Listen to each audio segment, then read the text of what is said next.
Kita mau bicara tentang modular system dalam sistem pendidikan ya. Mr. Eric ini adalah headmaster di secondary dari Temasek Independent School. Silakan Mr. Eric. Terima kasih. So, let's get started ya. Seperti yang tadi dibicarakan sama Ibu Susan, hari ini saya akan berbicara tentang modular system. Ini dalam konteks dunia pendidikan, khususnya Holy Grail or Unending Nightmare.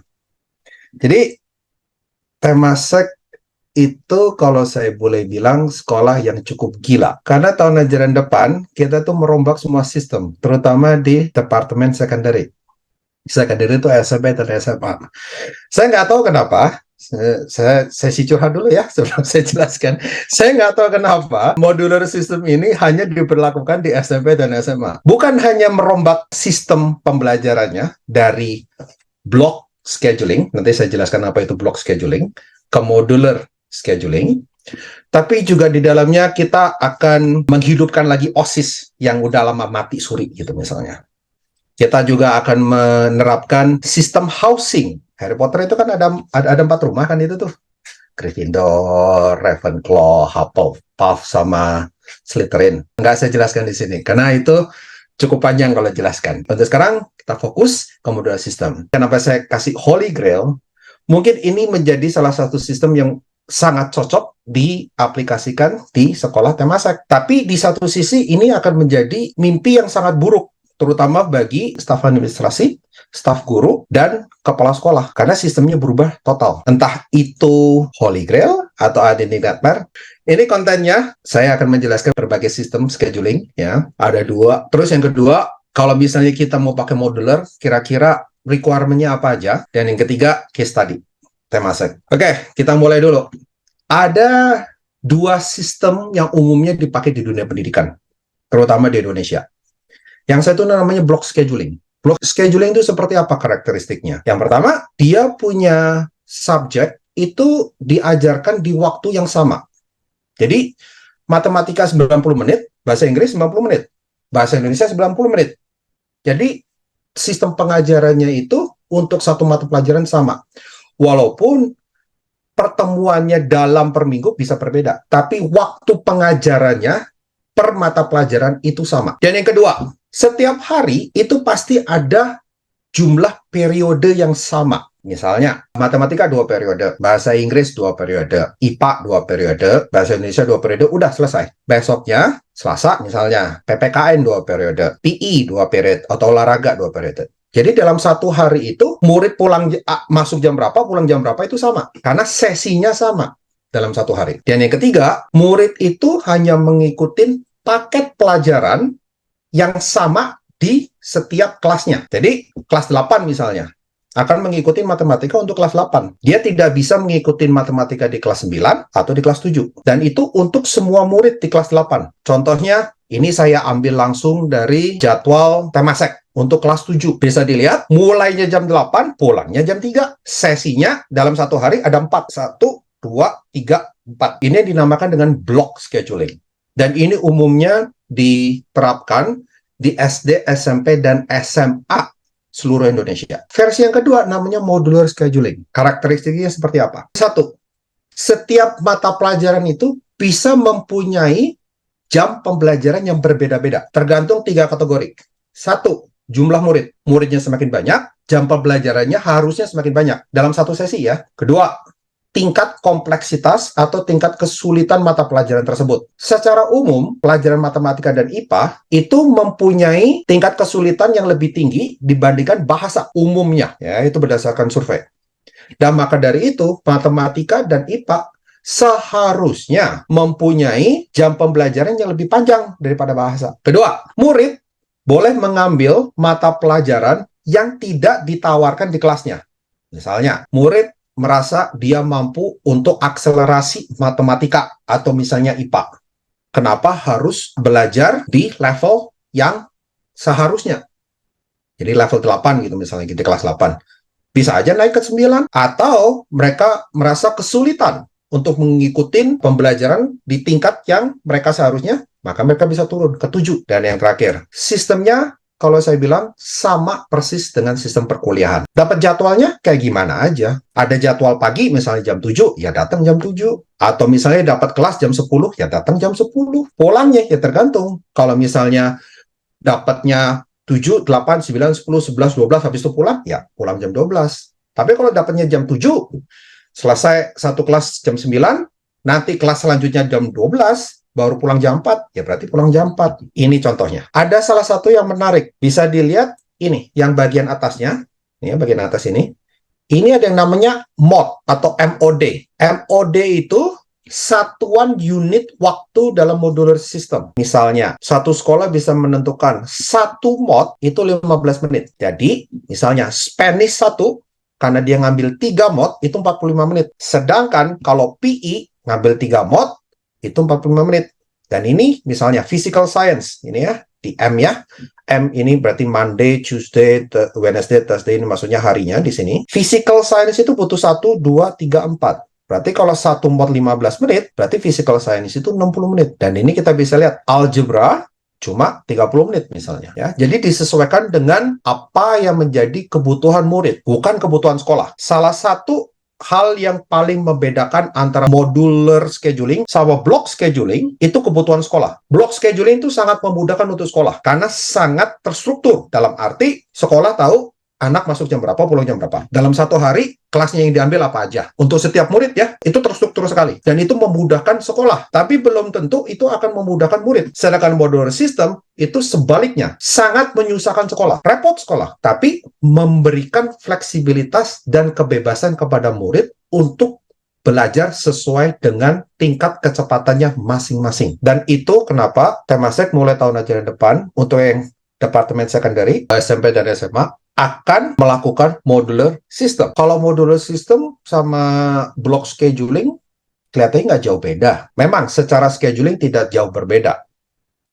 Tapi secara fasilitas, secara administrasi, secara kurikulum, itu jauh berbeda. Makanya untuk selanjutnya, kita akan melihat requirement untuk modular system. Yang satu, kurikulumnya harus didesain secara modular atau fleksibel. Contohnya, mungkin beberapa orang di sini familiar sama KIKD, kompetensi inti sama kompetensi dasar pelajaran. Di kelas 7 itu matematika harus belajar A, B, C, D, E gitu. Secara linear. Nanti dilanjutan di kelas 8, secara linear juga A, B, C, D. Tidak boleh lompat, tidak boleh dirubah, tidak boleh digabung. Itu berarti kurikulumnya bukan modular, bukan fleksibel. Kedua, harus mempunyai fasilitas yang cukup. Karena modular system itu membutuhkan yang namanya moving classroom. Jadi seperti yang di universitas. Muridnya yang gerak, bukan gurunya yang gerak. Jadi nanti ada beberapa kelas yang didedikasikan untuk mata pelajaran tertentu. Misalnya matematika, misalnya IPA, misalnya, atau IPS, bahasa. Nah, nanti muridnya ini yang bergerak, bukan gurunya yang bergerak. Makanya kelasnya harus cukup banyak. Dan bukan cuma kelas doang. Laboratoriumnya juga harus cukup. Karena SMP dan SMA membutuhkan 2 laboratorium. Minimum. 1 untuk IPA, 1 untuk TIK, untuk melakukan eksperimen. Dan yang ketiga, guru-gurunya harus berpengalaman mengajarkan kurikulum secara modular. Kalau misalnya gurunya tidak mengetahui kurikulumnya secara utuh atau secara lengkap, itu akan menjadi masalah. Dan yang keempat, tentunya harus membutuhkan support dari semua pemegang kepentingan. Entah itu orang tua, pemerintah, yayasan. Ini sangat penting. Karena modular system ini tidak bisa diaplikasikan ke semua sekolah. Saya tidak bisa membayangkan kalau modular system ini diaplikasikan di sekolah negeri. Karena sangat terstruktur dari pemerintah. Ini yang harus terjadi. Dan kalau misalnya udah strukturnya A diberikan di sekolah negeri A, sekolah negeri B, C, D, D, itu semuanya harus nurut. Tidak boleh melenceng. Sedangkan kalau misalnya sekolah swasta, mungkin masih ada fleksibilitas. Kita langsung masuk ke case study aja. Jadi Temasek Independent School itu di Jalan Sindang-Sindang nomor 8. Jadi dekat Pustiko atau dekat Puri Bambu atau seberangnya Karang Setra lah, Waterland gitu. Kita menggunakan kurikulum yang modular atau fleksibel. Pakai kurikulum apa? Itu namanya kita pakai Pearson at Excel International Curriculum ya. Ini kurikulum yang dari UK. Mungkin kalau di Indonesia lebih familiar kalau dengarnya kurikulum Cambridge. Kalau mengenal kurikulum internasional. Nah, Pearson ini kurikulum yang baru booming di Indonesia. Kalau Cambridge sudah lama. Cambridge itu kalau nggak salah udah 20 tahun gitu di Indonesia.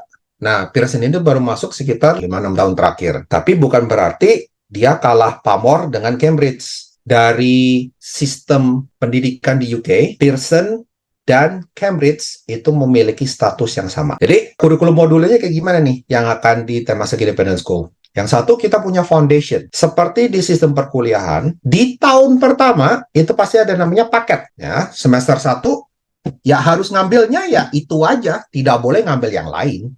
Di semester kedua, yang ngambilnya itu aja, tidak boleh ngambil yang lain. Sama seperti yang di sini. Tujuannya untuk memberikan dasar yang kuat terhadap mata pelajaran yang akan dipelajari oleh murid-murid di jenjang yang lebih atas. Jadi, foundation program ini kita berikan kepada anak-anak kelas 7 tahun ajaran depan. Dan mereka tidak bisa atau tidak mempunyai kebebasan untuk memilih mata pelajarannya. Kita udah tentukan. Kedua, ini di atasnya foundation.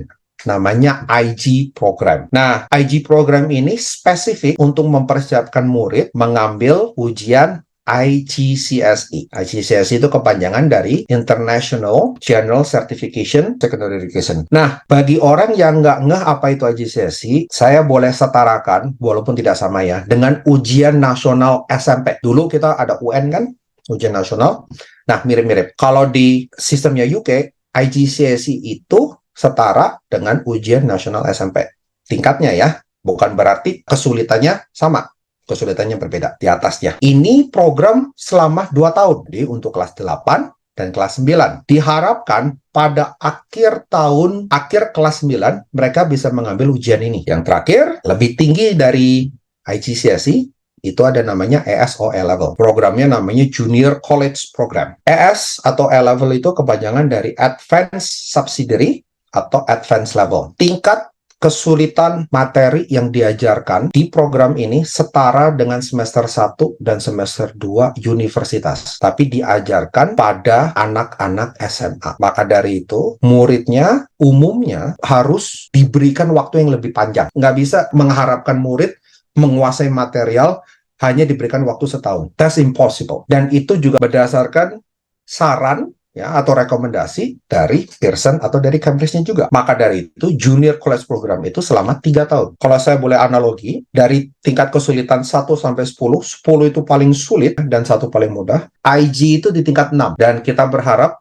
semua murid di Temasek Independent School itu minimalnya mempunyai pengetahuan atau knowledge setara dengan IGCSE. Nah, tingkat kesulitan ES itu 7,5, naik sedikit. Tapi tingkat kesulitan A-Level itu 9 sampai 9,5. Untuk anak SMA itu sangat susah. Satu lagi analogi. Kita rekomendasi untuk anak murid ya di Temasek mengambil exam ya, jadi ujian IGCSE itu sebanyak 7 mata pelajaran, 7 ya. Tapi kita memberikan rekomendasi untuk anak mengambil A-Level itu cuma 3. Karena waktu yang dibutuhkan untuk menguasai material, kedalaman material itu sendiri itu sangat-sangat susah. Dan umumnya anak yang udah menguasai ES A-Level, maksudnya udah lulus ujiannya gitu kan, di universitasnya akan sangat diuntungkan. Dari kurikulumnya sendiri kita sudah memenuhi. Karena kurikulum dari Pearson dapat di-breakdown menjadi 3 level. Yang kedua, fasilitasnya bagaimana nih? Kita murid ada 140, prediksi ada 140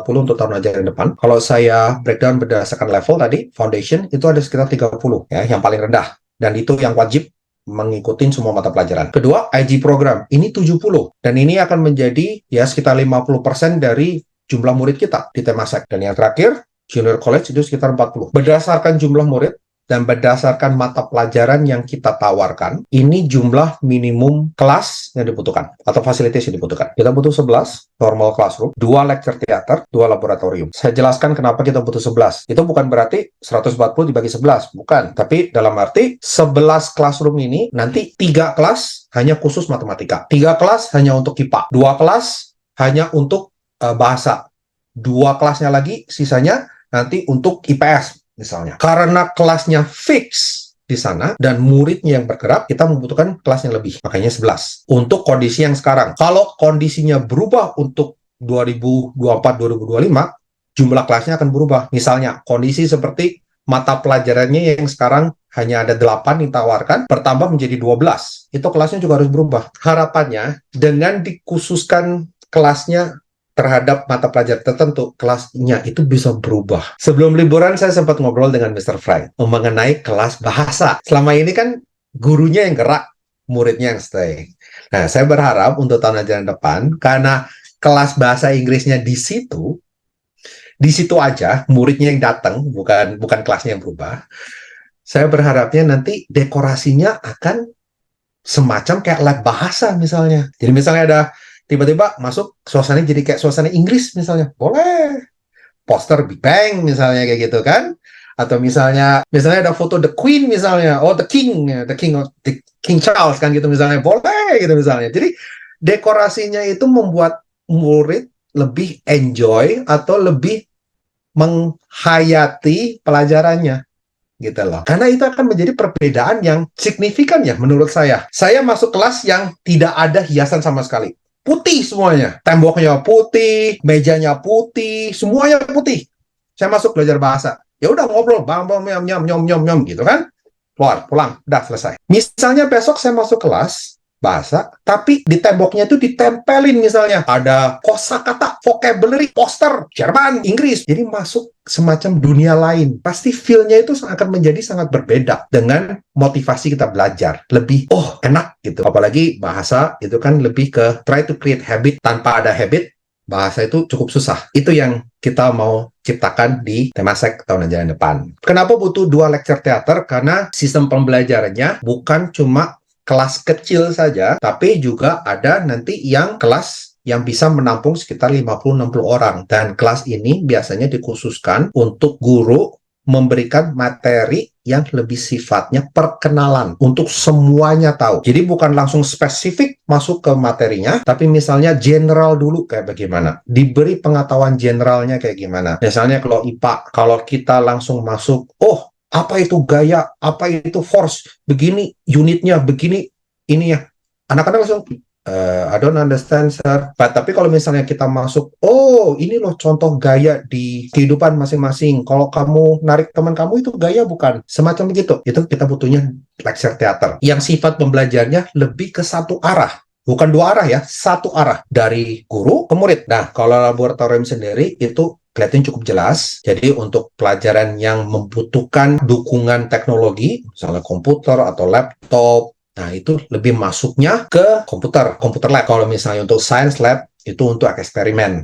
Itu untuk mata pelajaran IPA, fisika, kimia, dan biologi. Slide terakhir saya, untuk gurunya ya, yang mengajar di Temasek Independent School. Gurunya ada 20 total. Full time dan part time. Itu 20 untuk tahun ajaran depan. Yang S1-nya 13. Ya lumayan lah. Ya karena kalau belum S1 nggak boleh ngajar ya. Jadi ini minimum 13 ya oke lah. Tapi kita punya S2-nya 5 dari 20. Dan termasuk Misusan tuh. Mr. Frank juga S2 kan? Dan terakhir, S3 kita juga punya. Ada 2. Kita sangat yakin, confident. Tim pengajar di Temasek itu sangat berpengalaman. Walaupun kita tidak milih-milih guru. Kalau misalnya guru fresh graduate, ya silakan aja. Asalkan gurunya mau belajar. By the way, saya cuma S1 ya. Dan pengalaman mengajarnya, rata-rata menggunakan Pearson Edexcel Curriculum, yang tadi kurikulum modular, atau equivalent itu Cambridge, itu 3 tahun. Ada beberapa guru kita yang udah sangat berpengalaman dalam mengajar. Misalnya Dr. Harry Elias, itu misalnya, atau Dr. Phillips, berpengalaman sekali. Mungkin kalau mereka berdua dihitung,